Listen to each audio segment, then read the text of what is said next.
దయచేసి దీక్షను విరమించుకోండి. జనసేన పార్టీ ఉంది.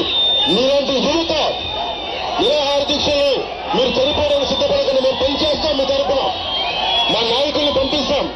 మీరు వెళ్ళి నా జనసేన పార్టీ నాయకులు కూడా మా విన్నపం ఏంటంటే మీరు ఒకసారి వెళ్ళి ఆమె నిరాహార దీక్ష చేస్తున్న కుర్రవాన్ని దయచేసి విరమించి పార్టీ అండగా ఉంటుందని చెప్పి వారి కుటుంబ సభ్యులకి వారి స్నేహితులకి తగిన యువతలు తెలియజేసుకుంటూ మీకు ఎస్కోటి సమస్యలకి మీకు అండగా ఉంటుందని తెలియజేసుకుంటూ ఇక్కడికి వచ్చిన ప్రతి ఒక్క జన సైనికులకి ప్రతి ఒక్కరికి అక్క చెల్లెలకి అనేది ప్రతి ఒక్క